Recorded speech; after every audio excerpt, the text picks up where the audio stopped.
Good afternoon or good morning, all of you, and thank you for joining us for the fourth and final day of our Project Delivery Symposium. My name is Ramik Avas, and I am a policy analyst here at Eno, and I am very excited to be moderating this great panel on Austin, Texas, specifically the Project Connect light rail build-out that the city is currently in the midst of. The Austin voters overwhelmingly passed a major ballot measure last fall that to finance the construction of a major light rail system in the city. And so, part of this fourth day of the symposium is focused on, what is going on the ground in regions across the country. And so there are several concurrent panels going on right now covering different regions, as well as a federal policy panel. As a reminder, all of these sessions are being recorded and will be uploaded to Socio as soon as we're able to get those posted after the sessions are complete. So no worries, if there are sessions you weren't able to tune in for, you can go back in and watch all of them on your own time. There's a chat box on the side of your screen that you can use to submit comments and questions. Please submit questions throughout the conversation. This will be a informal conversational format. And so if there are comments that come in and questions that come in, I can pull those into the discussion, in real time, depending on the flow of the conversation. So there won't be a dedicated, Q&A portion at the end, but you can submit those questions and comments throughout the discussion. At the end of the session, there should be an option within Socio to rate and evaluate this panel. And we'd appreciate if you took the time to do that. Your feedback is really valuable to us. So we'd appreciate if you could make sure to do that at the end of these sessions. And after we're done here at 1 o'clock Eastern, we'll have a short break. And then the policy team will do a quick recap and preview of some of our forthcoming research.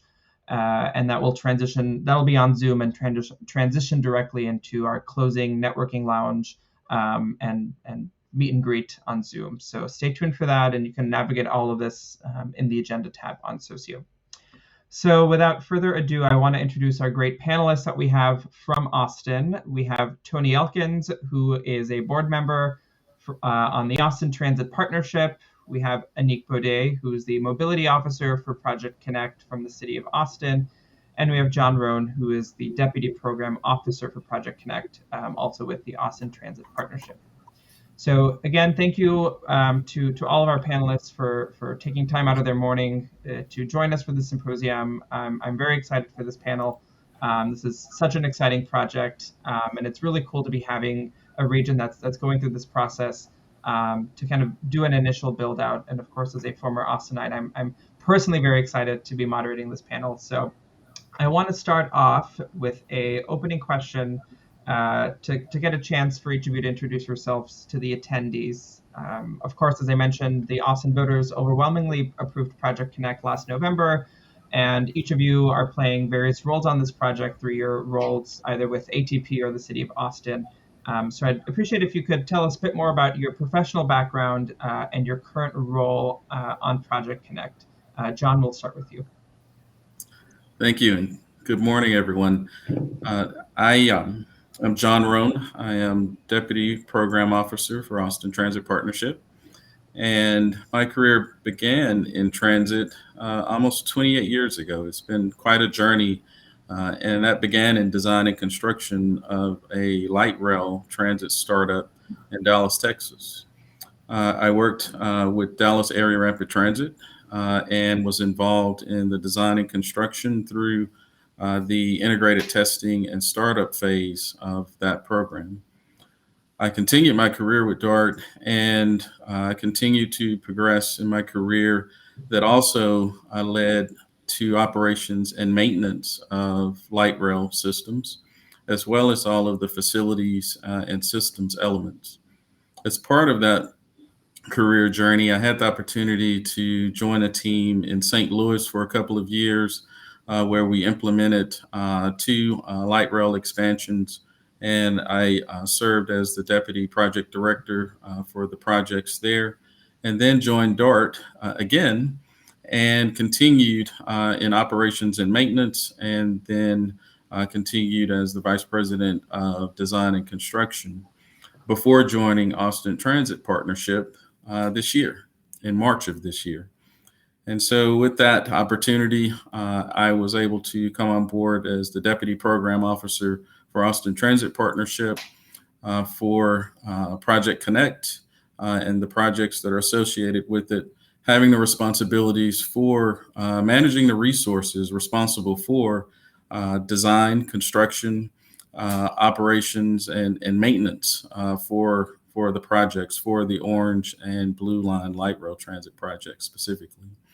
So that's a little bit of my background and information and my role with Austin Transit Partnership as it relates to Project Connect. Thanks, John. Anik, we'll go to you next. Hello, everybody. My name is Anik Baudet, and I have been working for the City of Austin for over 20 years. I'm an urban planner by training, and I've worked in both land use and transportation equally at the City of Austin. I have worked in the private sector as well, in the development realm for a law firm. So I bring a wide range of experience to Project Connect. Previous to this role, I was an assistant director at the Austin Transportation Department.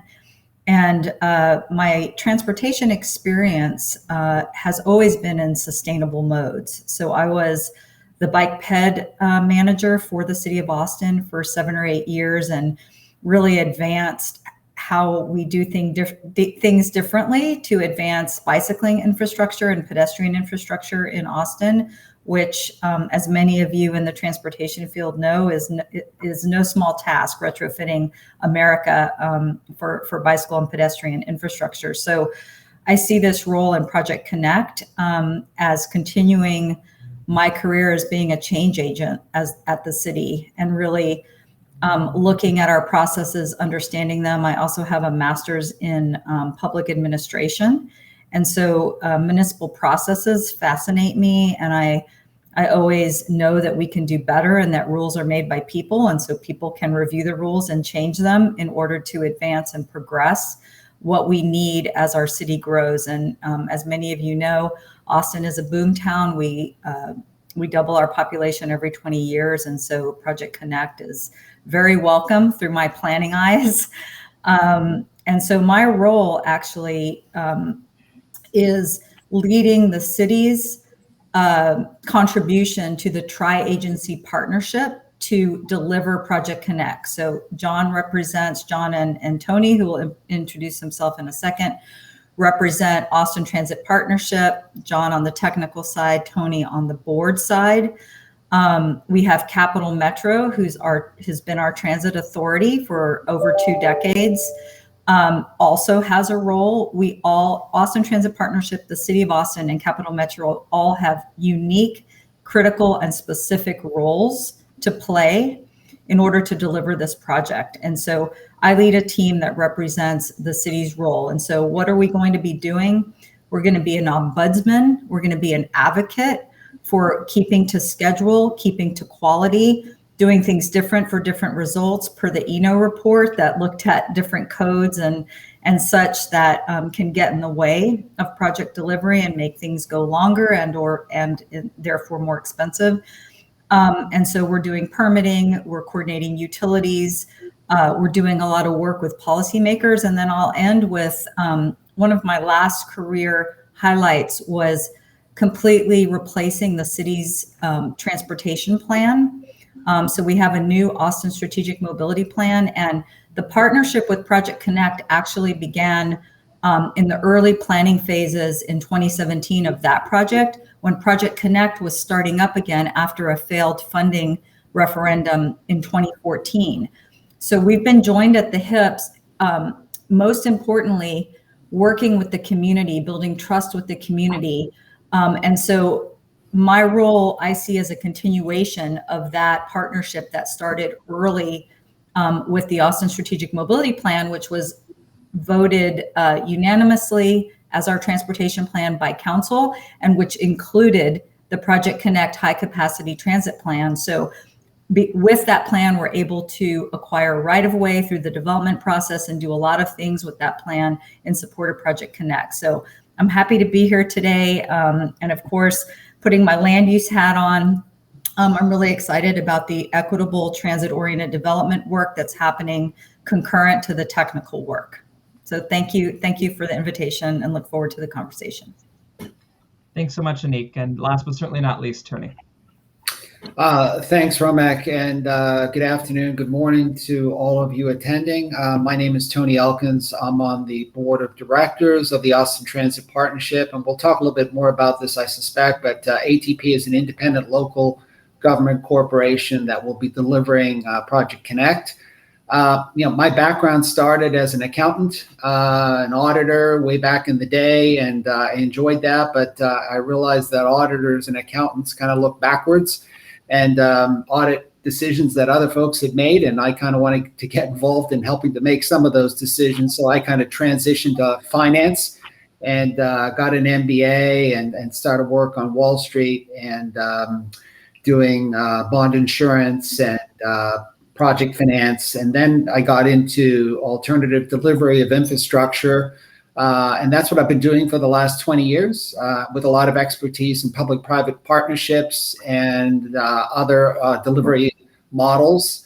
So I've been doing that, as I said, for 20 years in both social infrastructure, affordable housing, and also in transportation. And I've had the fortunate ability to work on such high-profile projects as Texas High-Speed Rail, LA Metro Sepulveda Transit Corridor, Maryland's I-495-270 Congestion Relief Public-Private Partnership Program, and a number of other big transit projects and transportation projects around the U.S. I currently work for a very large international global infrastructure fund that owns basically operating infrastructure assets around the world. I'm involved in business management, business development, as well as asset management on a number of our projects in Canada. And then prior to that, I worked for Sintra, which is a international developer of infrastructure, and I've also worked for WSP. So I've had broad experience on delivering infrastructure in North America, and I'm excited to hopefully take some of the knowledge that I've learned to make Project Connect a resounding success. Thank you all so much. Each of you have such unique backgrounds, and Anik, your point about the role of each of these organizations and everyone's expertise is so important. So as each of you mentioned, of course, the region has created Austin Transit Partnership to help deliver Project Connect. And so I want to start off by talking about ATP. This was something that, at least in our report, we identified as a approach that some regions have taken that can be really helpful. This idea of these independent delivery vehicles that take on a project delivery role. And so I'd like to, at least from a high level, understand, what was the impetus behind creating ATP to deliver Project Connect rather than, using, one of the existing, Cap Metro or having a municipal government take the lead on project delivery. Maybe I could start on that and others could chime in. I think what the city and Cap Metro did well when they set up to put Project Connect on the path to success is they hired a international consulting firm that explored other projects throughout the world and how they were delivered, what went right, what went wrong.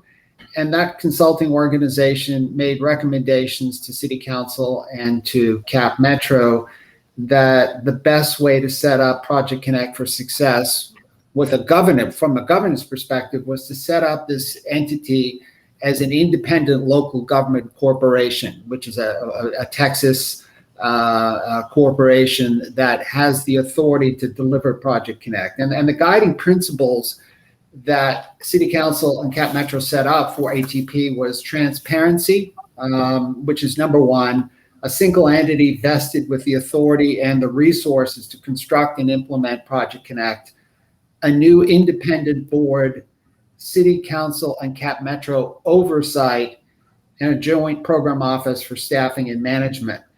And with respect to the actual composition of the board, because that's very important, and as was noted in the report, some of the projects that have had challenges, those challenges have been brought across with undue political influence and various public officials getting elected and changing projects, canceling projects.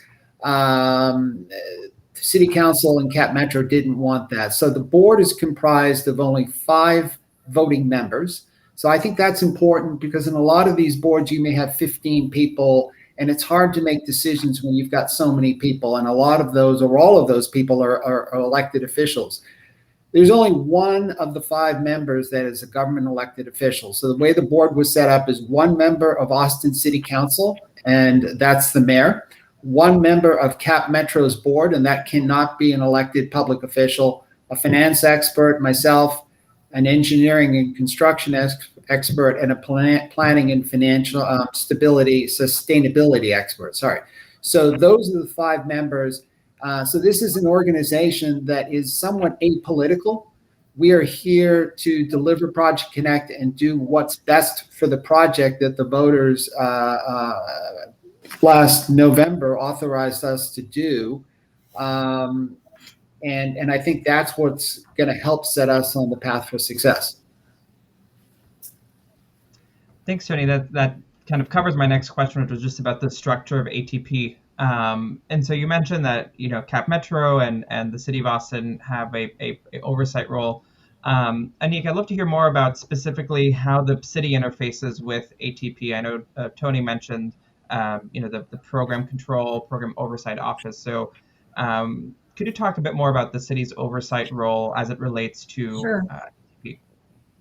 Yeah, sure. And I'll add on to the creation of ATP. In my experience of delivering innovative infrastructure projects that are not vehicle focused, which all cities in America have been, car focused for so many years, highway focused, motor vehicle focused.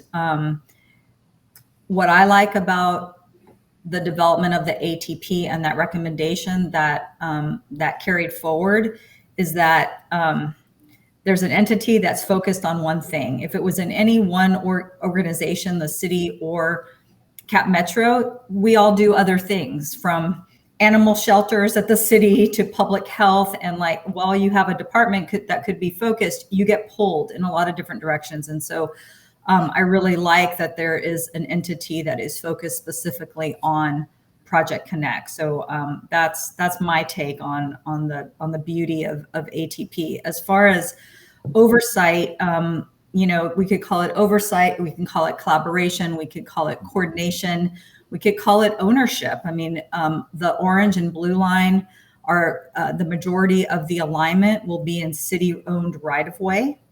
And so there are existing rules, regulations, and criteria that will have to be met and coordinated with the city as the owner of that right-of-way.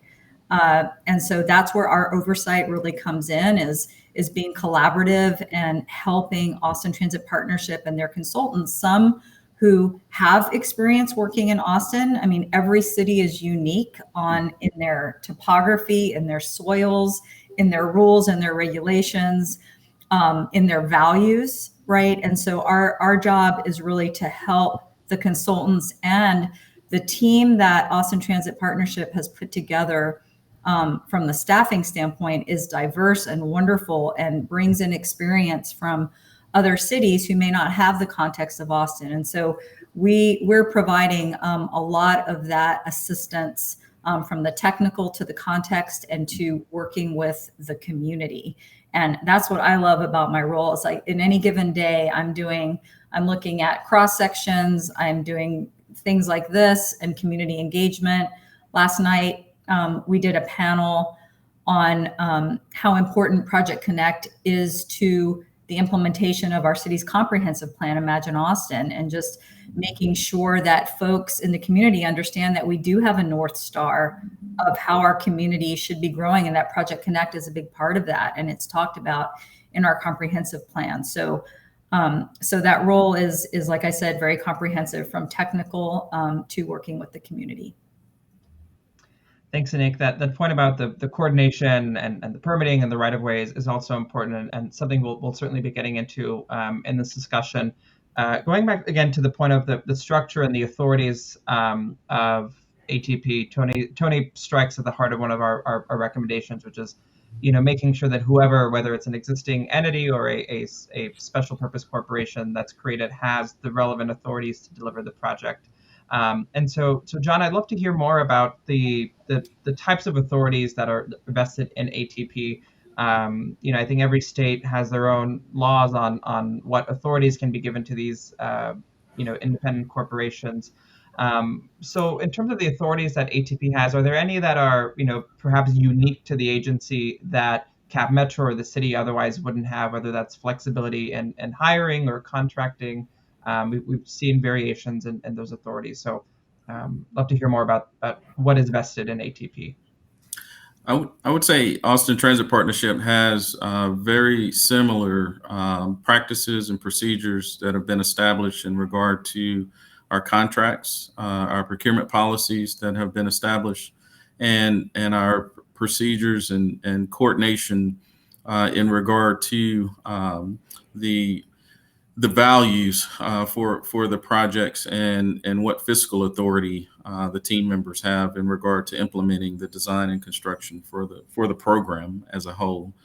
We will establish some different procedures that will be in place in regard to different changes that could occur within the alignment during the construction phase primarily. That may be a little bit different than what Cap Metro would currently have, because typically Cap Metro hasn't had this type of a project previously, where you have a multi-million-dollar program to where you can have an impact or a change that can happen literally overnight, in which someone has to make a decision that then the thresholds for dollar values for making those changes can impact certain processes and procedures that may be in place for an item that may have to actually go back for approval from the board of directors and that type of things. So there are some things that make us a little bit more efficient in how we can implement the program, and it's done that way intentionally so that we can be efficient in our decision-making processes. As we implement the program, we'll have to continually coordinate and communicate with the city. When you touched on, Anik touched on the permitting, and you start to look at the utilities that are involved and the utility replacement that's involved with this type of program, it's to ensure that we minimize the impacts to the community. That's residential and commercial. And as a result of that, then that's where we are able to work together to have some different processes and procedures that make us more efficient in that regard. So it allows us to follow a more streamlined process, not necessarily different, still having certain guidelines, procedures that we have to follow and regulations, but it allows for us to move more quickly and really work together as a team to provide the community a project and a program that, as we go through the construction, it minimizes the impact to them. And then in the end, the result would be a finished system that they can benefit from and appreciate. And we would have done that definitely closely working with the community in that regard. So as far as city practices and procedures, Anik may want to touch on some of those, but it does get into the permitting process and some of the ways that we've coordinated and communicated the process for that. And so I would stop there and pause to allow Anik an opportunity to share in that regard. Sure. Thanks, John. Yeah, we are currently, we are a year in forming what I like to call government startup, which is the city's the city's contribution to the partnership. And a lot of what we've learned in scanning other cities and doing, our own research is that it is really important to have, and I see a question in the chat about permitting, to really streamline the review and approvals. And so the way we're approaching that right now is we're going to have engineers of different disciplines within the Project Connect office that will have certain review responsibilities in coordination with the departments, whether it be drainage and our watershed department or transportation operational decisions in our transportation department.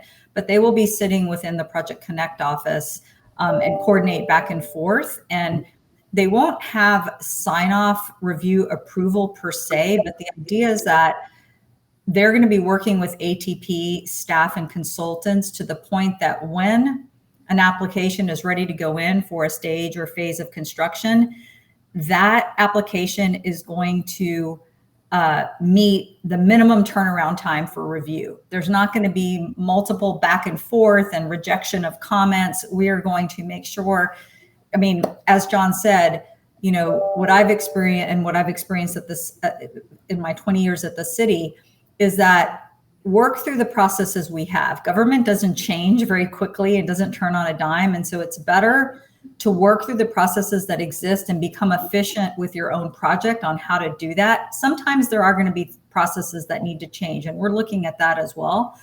But for the most part, let's try to work within the system. And so we will have folks in the Project Connect office who will help tee up all those plans to make sure they meet code criteria, et cetera, revise code criteria. We have a resolution actually that's going to the ATB board, city council, and Cap Metro board soon. That's going to direct staff to take a scan of all of our processes and requirements for impediments to delivery of this program and come back with recommendations for change. We may find nothing. We may find that our city is perfectly poised to deliver this. I doubt it, and we'll make those changes, but then we'll be efficient with those processes. Now, our city departments are also staffing up. They're doing a resource scan to whether they need more staff to help coordinate with us. And so it really is an enterprise-wide approach. And our city manager, Spencer Cronk, has been communicating and over communicating to department directors, relevant department directors, to make sure that they understand this as a priority. So that's what I'll say about the permitting process. We're here to help and make sure that we can meet those turnaround times in as efficiently as possible. Thanks, Anik. That's a great point. And this idea of the back and forth between the project sponsor and the city, came up quite frequently in our report, particularly in cases where alignments cross multiple jurisdictions. So, I imagine that it's probably helpful that at least my assumption is that most of this is within City of Austin city limits. Yes. Yes. A really great point and great to hear. I will have some follow-ups on permitting, but I want to go back to the staffing point you mentioned because that's so critical. Again, one thing we found is that having the right resources and the training is paramount to delivering projects efficiently, both of course on the city side, but on ATP. And I'd love to hear more about, I guess from each of you, Tony or John, if you want to take the ATP perspective on how you've gone about building up the staff to deliver Project Connect. We know agencies or project sponsors, utilize a mix of in-house versus external staff.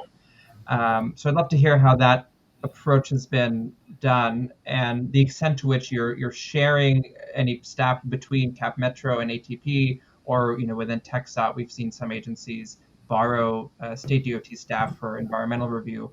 And so I'd love to hear more about the approach that ATP is taking to staffing the team. Yeah, well, let me start off a little bit if I could, and then John definitely chime in. I just kind of as a backdrop, and I think you noted this in your report, Romek, that, there's different transit agencies that have different institutional knowledge LA Metro, for example, or Boston MBTA, they've delivered lots of multi-billion-dollar projects over many years, and they've got lots of institutional knowledge, lots of resources. We've never done anything remotely like this in Austin. So I think it's important to understand that where we were starting from, we didn't have the institutional knowledge, we didn't have the capacity to deliver large, complex infrastructure projects. So one of the reasons why we set up this separate entity to deliver Project Connect, as I mentioned. Then we have to go out and we have to deliver this. We have to hire people. So it's a combination of hiring the right people, and John is a prime example of that, and his experience in DART and other transit agencies, as well as having the right balance of consultants to help to deliver this project, combined with executive leadership on ATP, as well as board oversight, and then city and Cap Metro. So all of those things are the ingredients that are going to help us deliver this project. And I think there's 44 people so far that we've hired across the country from various transit organizations. I saw a number yesterday at the board meeting. We've got like 400 years of transit experience within ATP, and there's still more folks to hire. So we are getting the best and the brightest. A lot of people want to come to Austin to work on this exciting project. Where else do you get to create a transit system really kind of from scratch? So there's a lot of people that have a lot of experience in the country that want to take that knowledge and put it into Project Connect, which is really exciting. And then we got to have the right balance of borrowing resources from Cap Metro and from the city. So it is a partnership with Cap Metro and the city. So there are certain resources that we are borrowing from Cap Metro, whether it be IT or human resources, and there's a reimbursement mechanism to pay for that. There's other resources that Anik and her team are providing to Project Connect in the way of permitting, in the way of right-of-way acquisition, utility relocation, and anti-displacement, which we'll talk about at some point. And that's really integral. And then we are a delivery model. We are a delivery model for delivering this project. And as I said, we need the right staff and the right consultants to do that. It's definitely, I'd like to add that it's very strategic in the way that Austin Transit Partnership went about its hiring and recruitment to support the program as a whole and establish the different types of contracts and contracting methodologies that would be used to support the program.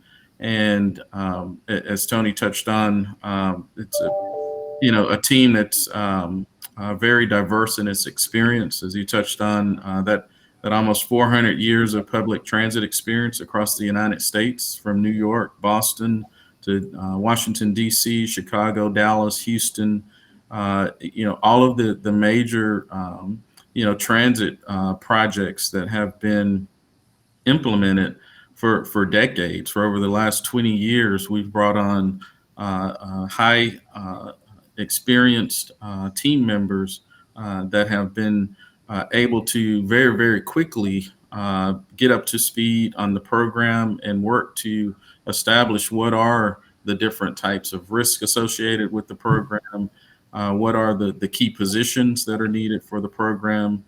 Currently, noted yesterday, over 847 years of experience that we currently have in that staff of approximately 44 employees that have experience in government, nonprofit, professional experience, private sector, for design, engineering. That includes legal, finance, procurement, the planning phase, all of the different elements associated with the program of this nature.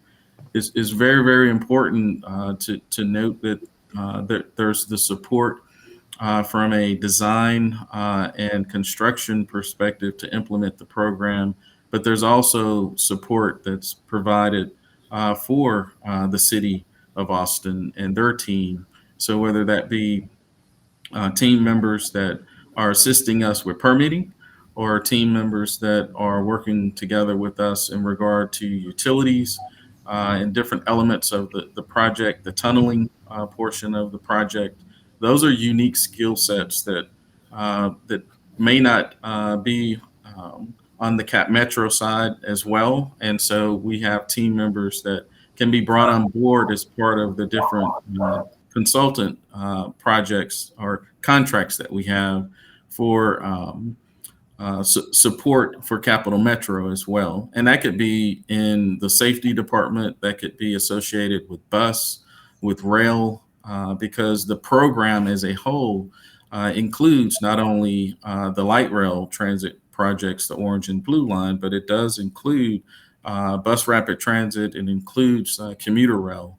And so those are areas where you have very unique skill sets that are required and needed throughout. And it begins in the planning phase. That's the phase that we currently are in. Some of the projects are federally funded projects. And so you have team members that have experience in going through the environmental process associated with the projects, as well as the full funding grant agreement associated with getting the dollars for the project. So I just wanted to add that piece as well, and how we've strategically really established the support that's needed.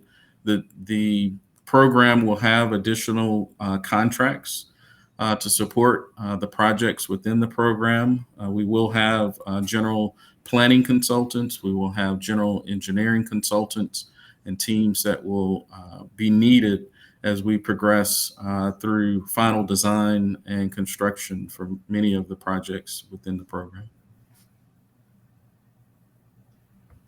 Thanks, John. I do want to pivot a bit to back to the permitting conversation. I know each of you brought up, the environmental review process and, each of these stage gates that projects have to go through. And, Anik, I know you mentioned that the audit of the permitting process has yet to begin, but just in your experience, having worked with the code and having gone through these processes, one thing we talked about, as we were preparing for this panel is striking the balance between environmental review as a tool to, make projects accountable to their impacts, but also acknowledging that, transit is inherently beneficial for climate, and the more people you're able to move, out of cars, and the more capacity you're able to build, on net, generally better for the environment. And so I'd love to hear just some of your preliminary thoughts as a planner and as someone who's intimately familiar with the code on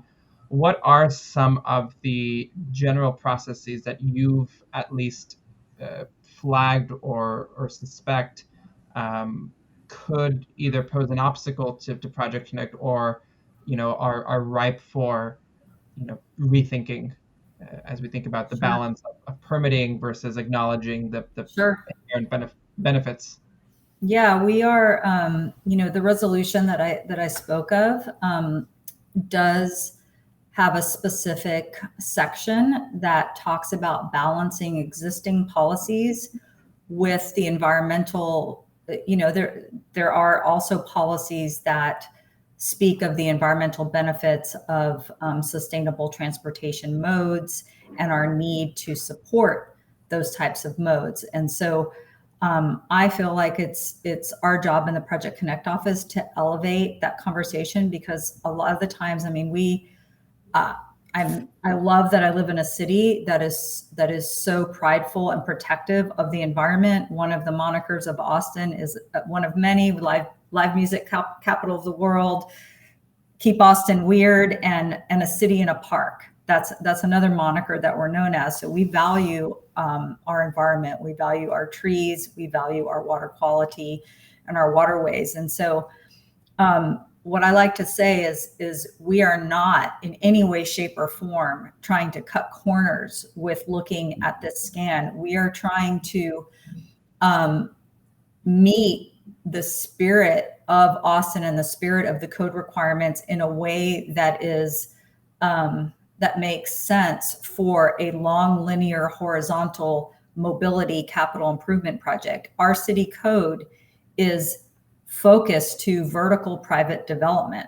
That is what it does best. It regulates for buildings, basically. And what we found is thankfully, the progression of our mobility investment since 2016. In 2016, our city council proclaimed it to be the year of mobility. And we were embarking on our planning process to overhaul our new transportation plan, which was successful, as I spoke of before. And they approved then what was the biggest transportation bond in Austin's history, over $700 million. Project Connect has superseded that. But at that time, that was monumental. Mm-hmm. And so what you have is the city corridor program is now 4 years later about to go to construction, and they have done their own scan for the specifics of the multimodal improvements that they're doing. And they've identified things like we have different requirements for water quality and detention, depending on the type of watershed you're in, for example. And when you have a long linear project, you're going to traverse multiple watersheds. And so we need a more unified approach to how we're going to do water quality. So that's one of the things that the corridor program is working through that we will benefit from. So there's a lot of work that's being done that Project Connect will benefit from, and then we will find, I'm sure, new things that are going to be specific to the rail. Another one is impervious cover. Impervious cover is really critical and important in our city because we are flood prone. The way that our rainfall happens, it happens a lot, not like Portland, happens a lot all at once. And so impervious cover is really important, but how you calculate that and how you mitigate for that when you're a roadway and you're in the right of way definitely needs some work with regards to how we can best mitigate that. That is different from a private site that has a defined boundary. And so those are two examples of some things that we need to work on in order to assure we're doing the best for the environment, but also being efficient with our funds and meeting our schedule.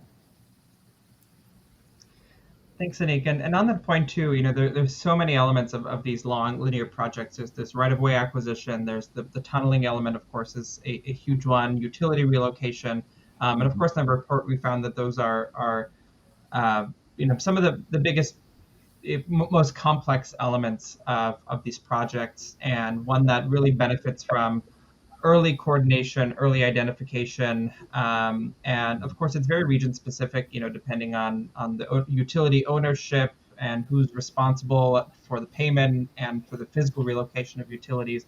And so I'd love to hear, perhaps John, if this is under your jurisdiction, on how you all are approaching these processes, and if there are any steps that you all have been taking to early on in this design phase to think about, managing that in a time-sensitive or effective manner.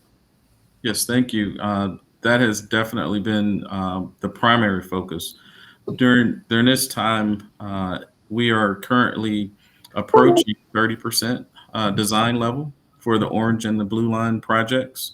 And typically with these types of projects, you have utilities, real estate that are the drivers for the program. And so the coordination and communication and benefit actually to the way that we are structured with the city allows for us to work together to do preliminary work to identify any utility impacts and to address how those impacts will be addressed.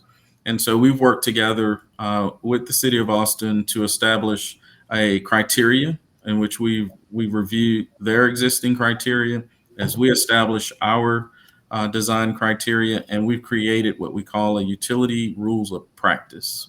And this utility rules of practice identifies the different areas throughout the guideway and the roadway in which we would identify utilities that clearly would be an impact. They're underneath the guideway and they would need to be relocated.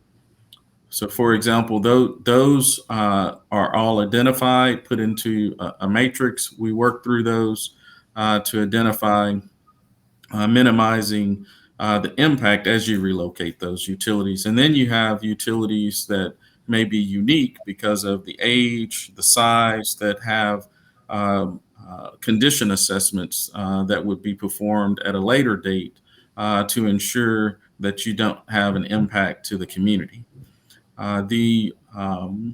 The utilities are not just focused on the underground utilities. We also coordinate and communicate with the City of Austin, with Austin Energy, in regard to the overhead utilities for the transmission lines and the distribution lines as well, and identify where there may be impacts and how we can address those and mitigate those impacts in regard to the program. And some of those transition into real estate that may be needed. And also, if utilities have to be relocated, obviously we want to ensure that we minimize any outages that would affect the community as a result. So that's some of the recent things that we've been focused on in that regard. And when you envision the orange and the blue lines, with exception to the area for the tunnel, most of it's all within the guideway, within the roadway, existing roadway. The tunnel portion is unique, so a lot of coordination and communication is done in that regard. That really begins from just an educational process of identifying what are the limits of the tunnel area and what are the different types of construction that will be utilized for that area, and identifying how we will be able to sustain the existing utilities, where we would be performing cut and cover type construction, and we would be suspending those utilities, keeping them operational and in place as we do our construction. And so those types of reviews and coordinations and discussions are the things that we actually focus on now. So the next steps would be to do different levels of utility investigation in identifying the utilities, because when you're digging for a tunnel, for a cut and cover type of construction, there's opportunities where you run into unforeseen conditions. And so we work together to identify all of the utilities that are known. And as you all know, the City of Austin has many historic areas and buildings and utilities that are throughout the downtown area and throughout the alignment that the orange and blue line will traverse. If I could just add to that, I think that's a good overview that John gave. And, what we've been talking about at the board and with staff, and I've seen this on other projects, the more work we can do upfront on utility and geotech, the more that's going to help us in managing risk. Yeah. And really what all this is about, it's about managing risk. And that's where a lot of these projects have failed that I've seen. They haven't managed risk well. They've tried to push too much risk off to certain parties. So what we're trying to do is much utility and geo work upfront. That's smart money when we know where the utility and the issues are underground. And then when we put our contracts out for bid, the contracting community understands what the risks are, and they can price that fairly. Where you start to get problems in pricing and you have large contingencies from the design build communities when they don't know what the risks are. And that obviously also results in change orders. So that's what we're trying to do. Get that work up front, manage risk very well. And I also would add too, some of the things that I've seen that have been challenges in other projects is when public agencies do excessive design reviews or late design reviews. And that's really important. So, when John and his team put out the design standards, we're going to be making sure that we have efficient design reviews that are turned around quickly and not excessive design reviews. They need to be adequate. We need to make sure that we're protecting the project and the program, but we can't churn design reviews and wait, and that results in change orders. We don't want that.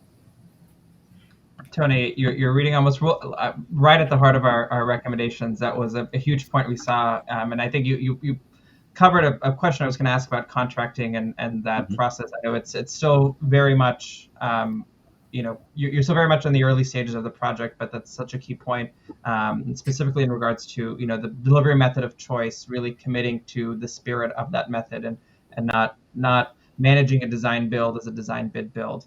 So I appreciate you taking the time to talk a bit more about the risk assessment and contracting approach. I know we have about 10 minutes left, so I have a couple of questions I want to cover. One about planning and betterment, and then I do want to close off a bit more high level thinking about the planning, the route planning and political environment in which transit operates. But going back to the planning question, one thing we've seen in a lot of regions, specifically when you do such a big project like this, that is often a once in a decade type of affair. There are requests for upgrades and betterments that can arise, and there's whether that's beautification of the landscape or upgrading utilities or adding in new scope elements. You know, Given the transformative nature of these projects. And of course, those can be really helpful and really useful in a project, but can be problematic when they're requested so late or if they, really are outside of scope. So I'm curious, again, I know that you're so early in the process, but how are you thinking about this issue, perhaps Anik, from your planning perspective? Yeah. What are some of the issues that you're anticipating, and to what extent have you thought about making sure that that is handled in a way that doesn't, balloon? Yeah, happy to start that, and I'm sure my colleagues on the panel will have some additional experience to share. We are, talking about that now in the early stages. So I think the theme here is like get in front of things, right? Whether that's geotech, whether that's political community issues, but definitely betterments. And so we have our three utility directors, drainage, water, and energy engaged, and they have been engaged, like I said, from over the last year. And we're trying to balance that right now. And also the transportation department when it comes to betterments of that first and last mile and building out the pedestrian and bicycle systems and the local bus systems that will feed into the rail, for example. All of those, that's also desired. And so, yes, we are right now in the midst of that. The good news for Austin is that, like I said, we passed in 2016 a huge transportation bond that had a lot of funding for local mobility for those first last mile type of improvements. And then on the same ballot with Project Connect was Proposition B, which was additional funding for local mobility. So the good news is our transportation department can partner with Project Connect to assure that we can be efficient in delivering those connections that that would be a betterment, and that we have the funding to go ahead and do from the transportation perspective. From the utility perspective, definitely some concern on how are we going to look at rethinking the utilities 5-year CIP plan that is funded in light of a funded Project Connect that happened last year.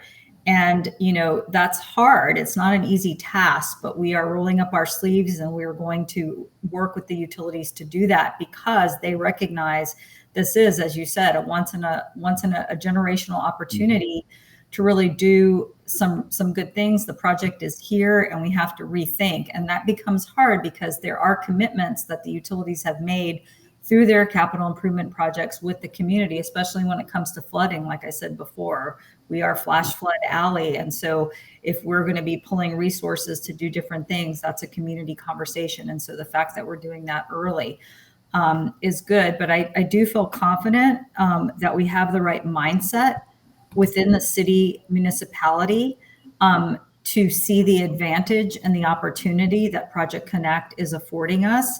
And I also see that my colleagues at ATP are going to be reasonable with that expectation and come to the table with the funding that they can, given that they understand what they have to do and what their funding is for. And so we're going to have to keep working on that. But so far the process has been working and everybody is being cooperative. Just real briefly, if I could add on to what Nick said, and just be brief here. I know we're running short on time. I think you might have listened to our board meeting yesterday, Romik, because the key theme on yesterday's board meeting was all about trade-offs. Yeah. And that's really the answer to your question. We are going to be presented with betterments. We're going to be presented with engineering changes that are going to require additional scope.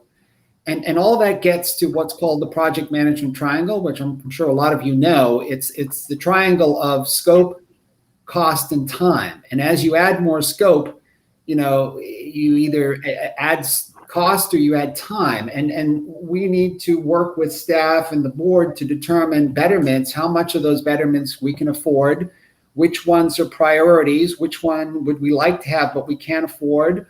Can we push time out? So those are the kind of conundrums that we're going to be facing as the board, as the city, to figure out how we get certain betterments, certain engineering challenges done. The one thing we don't want to be doing is gold plating this, right? We need to have what we need to have. And we, there's there'll be push from certain folks in the community to get certain things that we may not be able to afford. And, we need to make those hard decisions.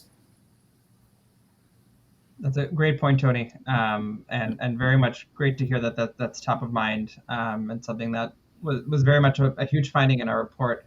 So kind of as our closing question, I do want to think more broadly about just the standard to which we hold transit. And one of the areas that we didn't explicitly dive into in our report, but kind of ended up being a interesting finding, was that, because of how much our projects can cost and how long they can take to build, sometimes in certain regions, project sponsors route projects along, what we call the paths of least resistance, through existing rights of way, or, attempt to really minimize disruption and minimize costs.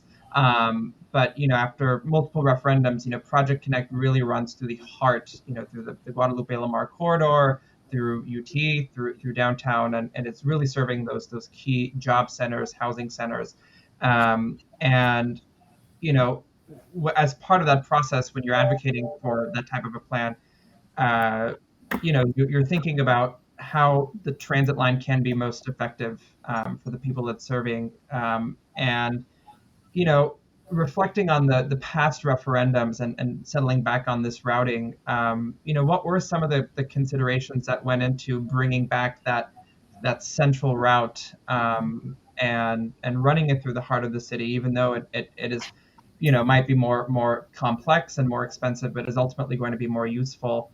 And how was that reception to the plan this time around compared to 2000 or 2014? So I would say that one of the first steps in the planning phase and the program was to look back and look at the previous referendums, 2000, 2014, looking at the bus network, the high capacity transit efforts that had happened in the Austin area over the past few decades, and analyzing those. Looking at the alignments, looking at the metrics, the ridership potential, the population, the employment density. Those are the type of things as part of the planning phase that are assessed in establishing the alignment. And then as the alignment advances, the corridors become a little bit more refined. We went through a process in which we were able to identify a locally preferred alternative. That's what was provided and presented to the voters, that was carried forward and voted on and adopted in 2020. And so I would say those are the early steps that have taken place, but it doesn't end at this point. As we continue to go through the planning phase, we continue to look at the density for employment and the population. So it's not only just considering the bus operating plans and the rail operating plan, but it's also what is the traffic plan throughout the areas to ensure that when we complete this project 10 years from now, that we have a transit network that operates efficiently and really is meets the expectations of what the community voted on. And so that's just a piece of what I would share with you, Romik, in that regard. The planning phase and our efforts in regard to the previous referendum. Yeah, I would just add that the alignment was definitely community driven as well as data driven. Yep. Got it. Thank you all so much. So I see we're just at the top of the hour, and of course we could spend all day talking about this. It's really exciting when you're getting a project off the ground for the first time, and one of the key reasons why we wanted to have a Project Connect panel, because it's such a different perspective, compared to agencies that are going through a new system expansion that's been a product of decades long pipeline of projects. So I really, really appreciate each of you taking the time out of your days to join us for this panel. We'll be watching Project Connect closely, and we're very excited to see what you all have in the pipeline. So again, thanks everyone for your time. We have to those of you on the line, we have a half-hour break before we have our closing session. So thanks everyone for joining, and best of luck, and hope you all have a great afternoon. You too. Likewise. Bye-bye.